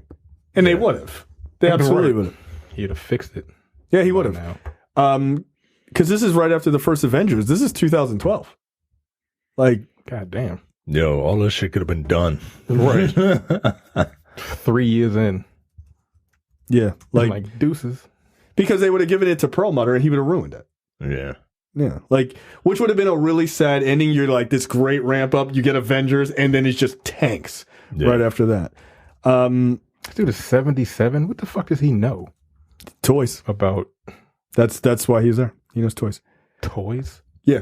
That was his big thing. Keep in mind, this is 2012 that Feige is like, yeah, I'm going to bounce. Man of Steel came out in 2013. He could have come in. He could have came in right after Man of Steel, and then like continued from what I would argue was a pretty good movie. Yep, and he could have started the DC universe, and we'd be in completely different conversations now. Like, damn, Marvel had a great star, and then DC is like fucking destroying everything. Damn, yeah. It just goes to show you, like, those little moments can change a complete trajectory of a company. Because Warner Brothers would be in a position that Marvel is in, making $2-3 billion. They have the named characters. There's no reason. You have Superman, you have Batman, you have Wonder Woman, you have all those characters. These characters have been around for 80 years, yo. These characters have been around for 80 years. And yet your movies are terrible because you don't know what the fuck you want to do. That would be a wild. That, like, you almost kind of would like to see, like, if you had, like, magical powers. I want those movies to be good. Right. I do. Yeah, I want them to be good. Right, I'm not one of those people like, I want DC to fail. I know, I want them to be successful because that just means I get to see more good movies. Yeah. But like, if you change that scenario around and DC was the one with all these hyper successful movies, just like cranking them out at one after the other, hit, that would have changed. Not only would that have changed Warner Brothers' trajectory, they would have probably been the ones who came in and bought Fox. Because Fox would have been like, who are the big stewards of this thing? Would Lucasfilms have gone to Disney? Maybe. Maybe not. Maybe not, yeah. They might have been like, yo, look what these guys are doing. Maybe, like, you could have changed. Disney could have just been, like, doing okay, and they still would have made tons of money. Yeah, it still would have been Disney. Right, but Warner Brothers would have been dominating. Yeah, and then you wouldn't have, like, all those Star Wars theme parks and shit. You wouldn't have any of that. God damn. Yeah, if Bob Iger and Alan Horn were like, I don't think we need you, they could have made a categorically bad decision. But instead, they're the biggest boys on the block just for that one choice. So good for them. There you go. What's that? There you go. Yeah. So speaking of Bob Iger steps down as CEO of Disney, effective immediately, which is pretty wild. What do you think happened? He was supposed to. He had a contract. This is an article from Polygon. It's really good, actually. He had a contract that was supposed to be over in like 2018. Then it got extended to 2019. Then it got extended again to 2021. And then he was just like, "Yeah, I think I'm done." Some people are like, "Oh, it's a scandal or whatever," but he's staying on.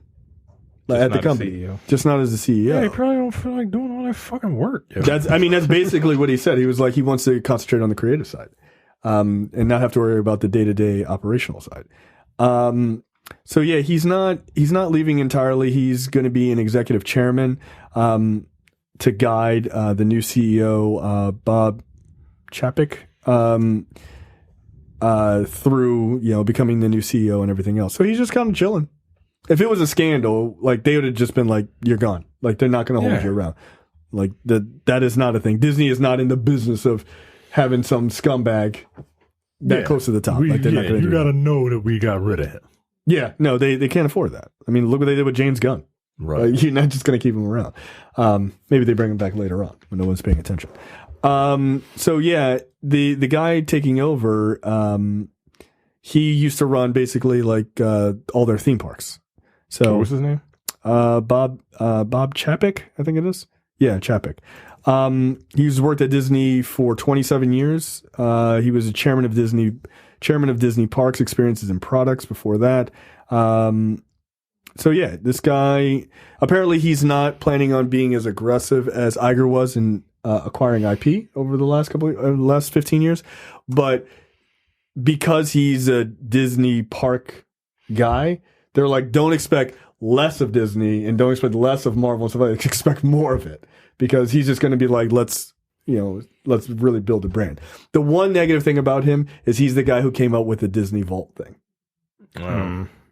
But that's that's dead now because you got Disney Plus. Yeah, but That is the Vault. Business-wise, I mean, it was pretty smart, It was craven, but it was smart. Yeah.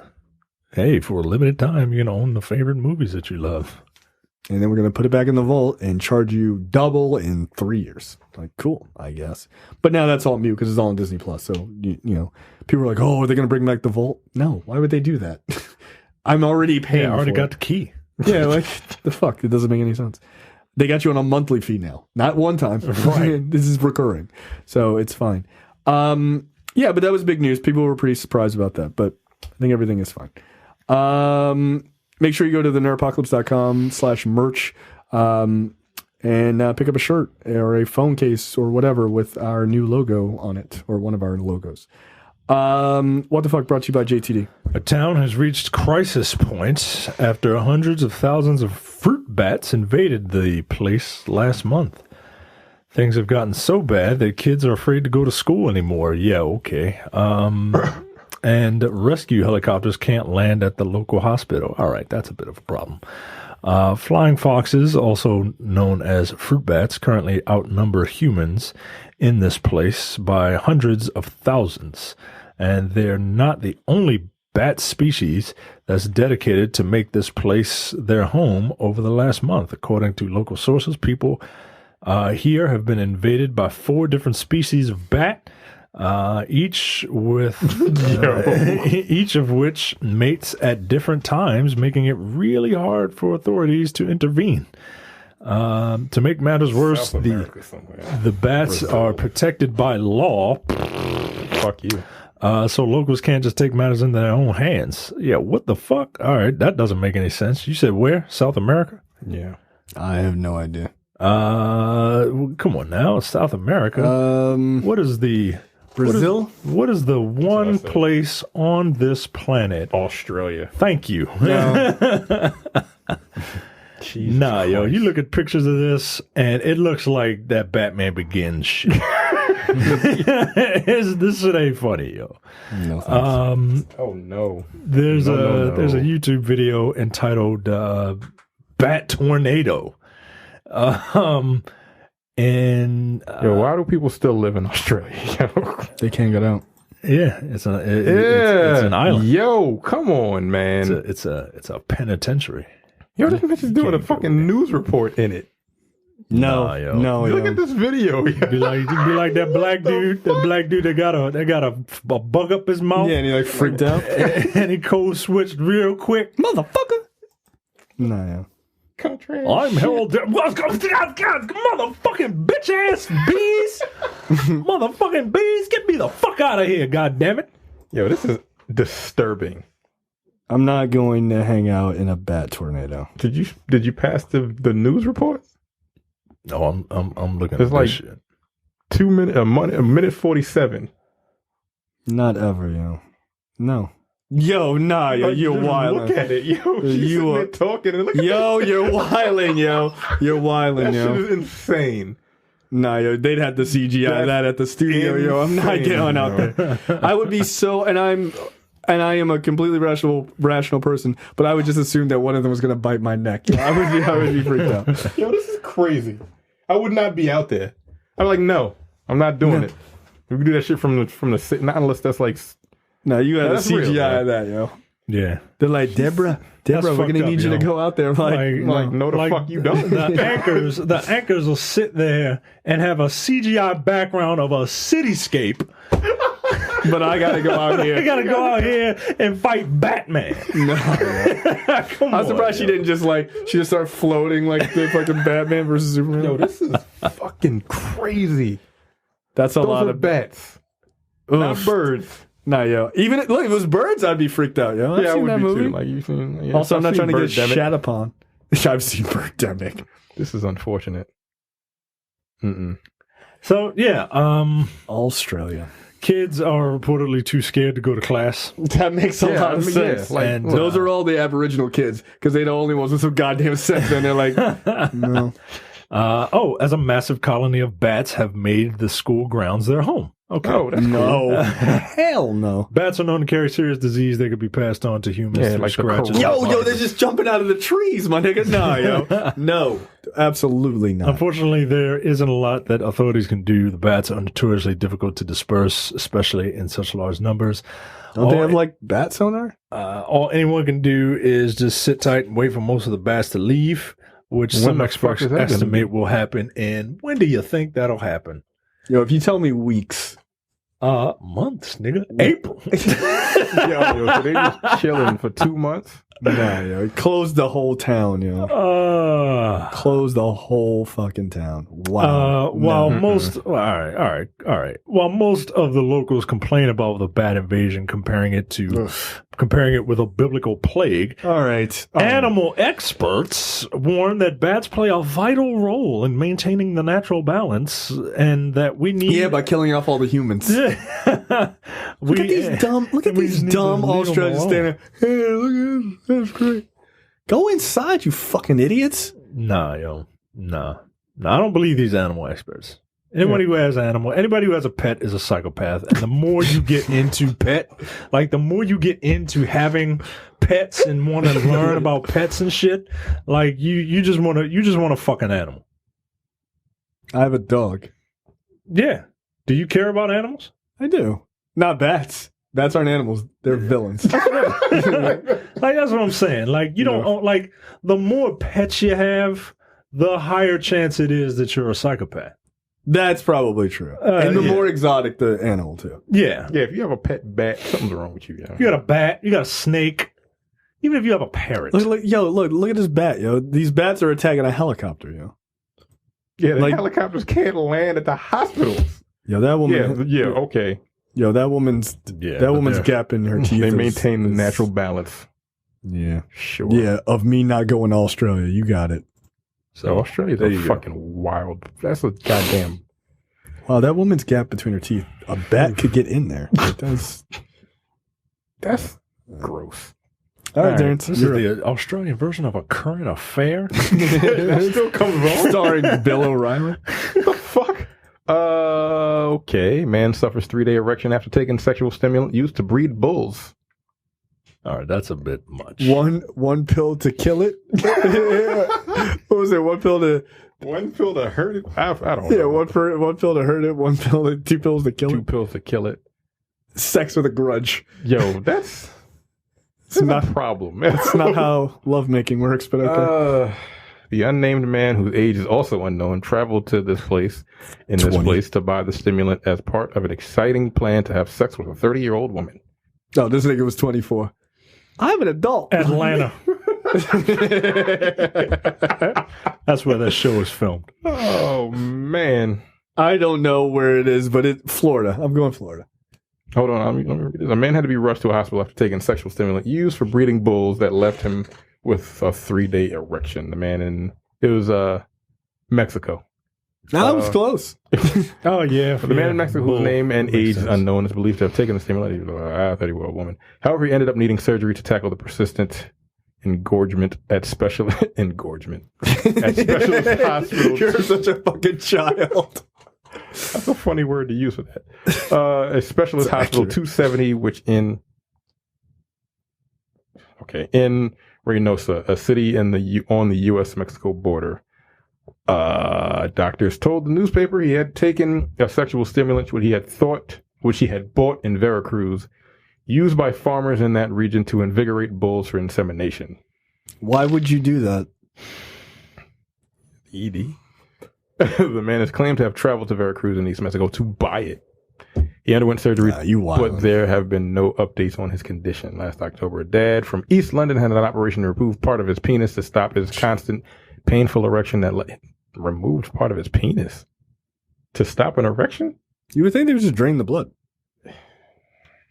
I don't want a needle anywhere near my dick. Yeah, period. No. Painful erection that lasts 3 days. James. That's why I'm afraid to take any of those pills. Said his embarrassing problem began. No, they go down eventually. Yeah, his did too. The priapism for 3 days. Yeah, he took took one that was strong enough for bulls. He was like, yo, that's how I roll. Like, yeah, that's what you get for being a fucking narcissist, you asshole. He's like, yo, I'm basically like a bull. Yo, you weigh 135 pounds, my nigga. You're not. Yeah. Yo, just get a Blue Chew or whatever. Like, relax. Look, everybody knows you get a Mojo Rising from the fucking gas station and keep it moving. Some things they'll flush it. They'll give you a flush. They'll flush your face red. You'll go numb for a bit, but it'll go down eventually, and then you can bore your significant other by staying hard for too long. That's my thing. I feel like you like. Do you have a hard time finishing using that stuff? Yeah.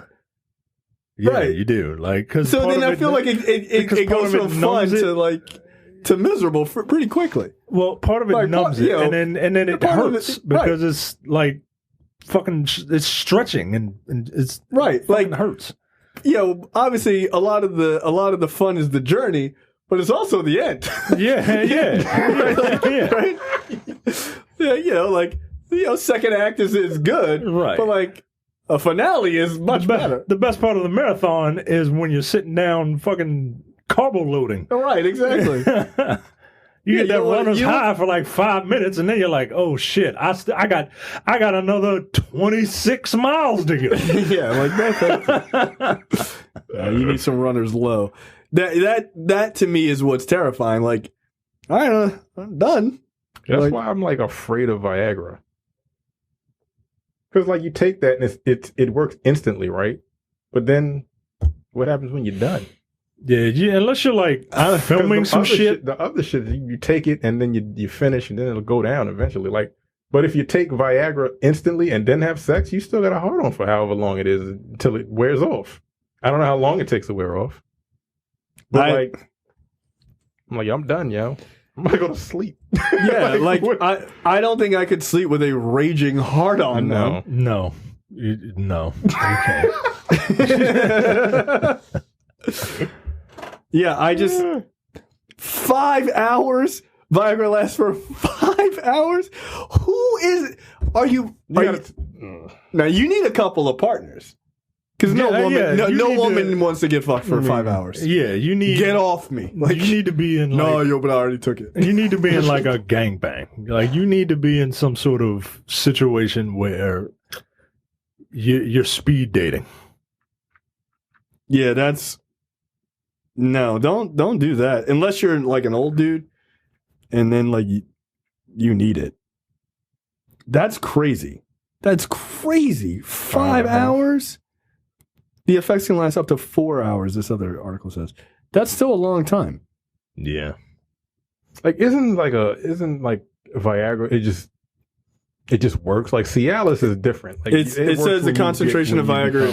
It says the concentration of Viagra in your blood typically peaks 60 minutes after taking the drug.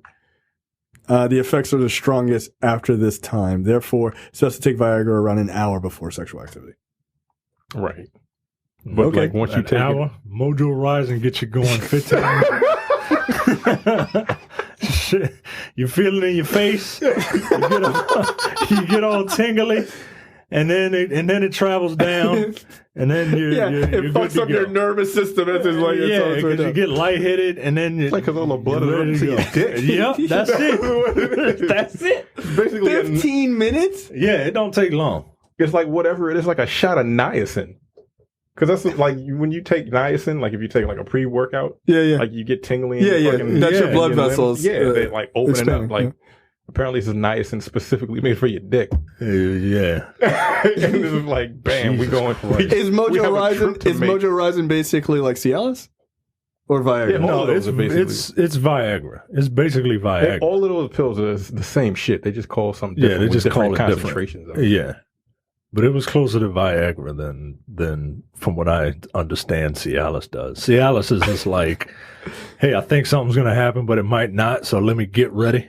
Yeah, like Cialis works like when you get aroused, it's like, bam, I'm ready. Right. Like Viagra, you take it and don't give a fuck. Right. You just like, you ready? Well, here we go. You not? Tough break, nigga. Like, oh, you're That's crazy. Yeah, no, thank you. I'm good. Like, that's just super wild to me. That's super wild to me. His face. It's your face first. Oh, that's not what people should say about sexual pills. My story is ridiculous. A poop soil master shunned indoor pooping for 45 years ago. The 70-year-old man describes himself as a professional poop soil master, has been moving bowels outdoors for almost half a century, and encourages others to follow in his example. He is a published mushroom and moss photographer, and is famous for avoiding indoor toilets as much as he can. In fact, he prides himself on the fact that he's only pooped indoors 14 times in the last 20 years. India. And then only because he has no other choice. Indonesia. Whether he's at his home in Japan, Japanese people in an urban environment or in the middle of nature, Izawa always does his number 2 outdoors. Like, yo, don't do that. Like, at people's houses? Like, no, I'm gonna drop this deuce real fast. Let me holler at you. Look at this dude. He said he believes that relieving ourselves in the soil rather than dead plumbing is our responsibility as humans. No. And has taken it upon himself to convince people that their poop isn't worthless at all. It's worthless. It is. Yeah, it is worth nothing. If it was worth something, your body wouldn't reject it. Or people would come and use it for, I guess you could use it for like biomass, but you know what? That's on you. I don't need that. I'm not using human shit. That's what manure's for. And even that's gross. It is. Gross. Yeah. You pooping outside? Every one of us has peed outside. Yeah. Are you too good to poop outside? I know this story. Tell us your shave story. The story has a whole thing about mushrooms, so go ahead. So I used to. Well, no, I don't know if you're thinking about the one I'm thinking about, but I used to. Oh, well, yeah, that one. There's more than one story. No, there's one where it's like really outside, and it was. I used to jog, and at one point I was on the Capitol Crescent Trail in Bethesda, and I was jogging. I had to go. And there was no, because when you're running, like the motion, if you had anything to eat, like it fucking compacts and it makes you want to go. So there was nowhere to go. So I went off the Capitol Crescent Trail. I remember, I'll never fucking forget it. I took a left and I went far enough that I couldn't see the pavement of the trail. Like, you could see me if you were paying attention, but I went further enough in where I couldn't see the pavement on the trail. So, you would have to really be looking for me. and I had to cop a squat and take a shit in the woods. Did you use a leaf? No, because I don't know what those leaves are made of. I just fucking tried my very best to spread them, get a clean break as much as I could, because it was a soft serve, so I couldn't get like a clean. I couldn't get a clean. I couldn't get a clean break. You an asshole, yo. So literally, I guess. So it was. So I swear to God, like I don't make this shit up to try and make people laugh, Like I believe in self-deprecation, but not to that point. Jesus Christ. So it was a bit of a soft serve. So I had to kind of, but I didn't want to use a leaf and I didn't want to use my hands because that's gross. Oh no, you can't do that. I just throw yourself in the Anacostia River at that point. Right. So I walked back because I didn't want to run back because residue it this is what I was wondering. So I walked back. It was about 5 miles. I walked back 5 miles. And that's like 45. No, 5 miles is a lot. Yeah, 5 miles is a really long fucking time. Yeah, 5 miles is a really long fucking time. Yeah. So I walked back. You ain't trying to do like a little light jog? No, trying to clench your butt cheeks, do a little light jog? No, because the shit. I found some leaves. I know what poison ivy looks like. I don't trust it. I don't trust it. I didn't trust it. So why you just 5 miles? I'd use a shirt. And then I just jog back. No, I'd be like, yo, it's mad hot out here. Not to toss that shirt. No, it wasn't. I don't run in the heat. It was the fall. Oh no. No, yo, I'd have found a toilet. I would have. I couldn't make it. There was no toilet. I could not make it. I would have made it. I would have willed everything in my I would have taken the intestinal fortitude, literally, and I would have found a toilet. Yo, no. My intestinal fortitude was right there in that fucking pile in the middle of the fucking woods. You're an animal, yo. You're a fucking animal. Oh shit! Have you shit outside? No. No. See, it's a fucking normal grown man. There's something wrong with you. No, I've never. No, I've only peed outside. I've come very close, but like I have the intestinal fortitude. I wasn't running though, so. Yo, I'm telling you. This is why I don't jog. This for this very reason. This reason and no other reason. That's the number one reason. But if I had to, I probably would have and just found some leaves because I'm not a psycho. And walk back 5 miles with shit in my ass. Yeah, that's a long fucking time. Yo. Yeah, I know. Now, needless to say, I did throw my clothes away. When I did throw my clothes away. All of them. Yes. Yeah, you should. Don't need them. Right. Like, yo, that's crazy. I don't need any of this tainted with this experience. All right, trailers this week. There's only one. It's for Candyman. This is the Jordan Peele produced, seemingly direct sequel to the original Candyman movie. Well, there were other sequels. Oh, that's right. There's like two other ones. There was Candyman Farewell to the Flesh, and I don't remember the third one. So what? I don't know what happened in the second one, to be honest with you. Yeah. So this one is directed by Nia DaCosta, and written by Jordan Peele, which is interesting. She did. She worked on Top Boy, which is a pretty popular British series. Wow, she is super young. Yeah, she's 29. Holy shit. That will be interesting. Like if she's she's as old as the movie, as the original. Movie. That's super wild. Wow, actually, now you say that. So, Terrence, you're the big horror guy. What do you think of this trailer? I'm hyped. But after I saw the trailer, I'm like, I really want to see this, especially since we recently did Candyman. Yeah, so it's kind of fresh in my mind. I had never seen it until we did it on Black on Black Cinema a couple months ago. I actually really enjoyed it. I thought it was actually a really unique horror movie. Him remixing "Say My Name," like classic Jordan Peele at this point. Yeah, that's kind of his thing. Dope. I can't wait for it. I hope it's good.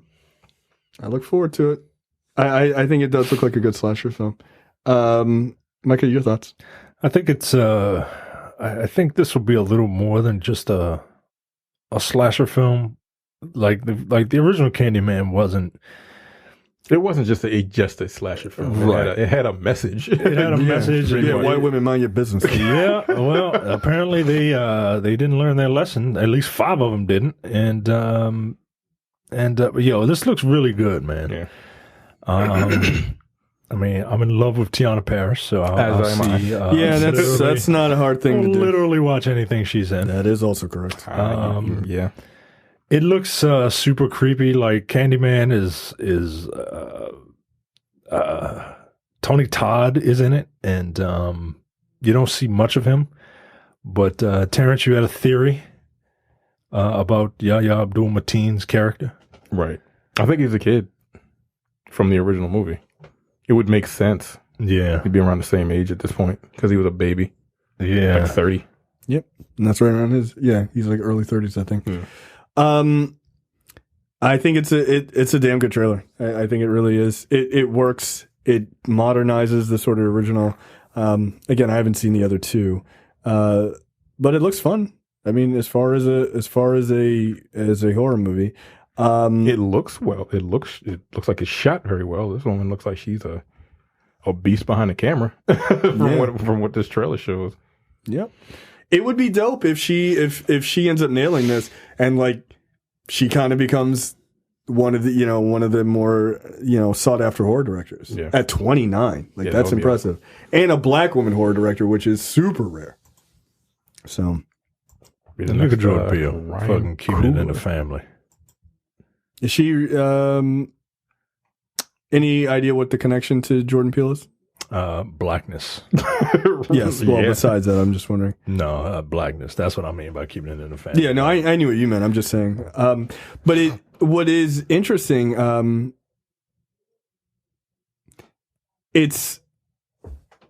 he's doing something that we talk about Tyler Perry not doing. He's breaking people in. Yeah. Right? That's the thing. He's making people. Like, he's writing this, right? Because everybody wants, hey, what's the next Jordan Peele thing? Like, you want to see it, but he's giving her the reins to do it, which is dope. Because if she can pull it off and she can direct it, which it looks and like. She's his co-writer. Right. If you look at the credits, it's their vision. Yep. That's interesting. And it's she's billed. You know what I mean? Like, it's not Jordan Peele Presents. It's Monkey Paw Productions. If you know what that is, you know what it is. And I think it's her name at the end of the It's Jordan Peele, Wynn Rosenfeld, Nia DaCosta, directed by Nia DaCosta. Her name is on there twice. Right. Yeah. Like this is what all you people that say we hate Tyler Perry. Nah, we're not hating on him. We're disappointed. Yeah. Because this is how you do it. This is how you break in young black actors or in this case young black directors. And I guarantee you they didn't write this shit in 4 days. No. And shoot it in another 4 days. Like, come on, yo. I mean, you've got quality, man. You've got really top quality black actors, right? Tyler Parrish and Yahya Abdul-Mateen, who is fucking everywhere. Yeah, he's the Negro of the moment. He's getting there. Yeah. It's and Coleman Domingo is in it, who is also he's kind of been in a lot of stuff too. So yeah, it's cool to see. It looks really good. Vanessa Williams is in it. Not that Vanessa Williams, another Vanessa Williams. If you're thinking she's not light enough, yeah, I think this is gonna work. I'm actually pretty interested to see this myself. And I'm a gigantic coward when it comes to horror movies. But I want to see what Jordan Peele does. And I want to see what this Nia DaCosta does too. Because again, it's shot incredibly well. So, all right. Look at black people. You can do anything. Yeah. Like this isn't some like normally if you saw like a horror movie starring a bunch of black people, it would be either one of them stupid ass parody films. Yes. Or it would be something just like it would be something with no money thrown behind it. Yeah, that is not. That is not this, dude. No. This looks polished. It's go ahead, bro. Yep. Yeah. Look, that's what I'm most excited for. I didn't realize she was 29. Yeah, I just looked her up. I'm like, Jesus Christ, she was born when I was 10. Yeah, like that to me makes me that makes me even more excited to see what she can do at 29. That would be dope if she fucking nails this. you got to give her all the respect in the world. Like, that's great. And I like that he picked her. Because, I'm interested to see that. There's a lot of black horror coming out lately. Yeah. Chris Rock got the Book of Saw or Spiral coming out. Spiral, Yeah, I can't wait for that. Yeah. So, very interesting. Very, very interesting. All right. That's it for us for this week. We will see you guys next time. See you. Take it easy. Bye. You're watching the Nerdpocalypse YouTube channel. Make sure you click that button to subscribe and check out our weekly podcast where we talk about movie, TV, news, tech, and weird stories from around the internet.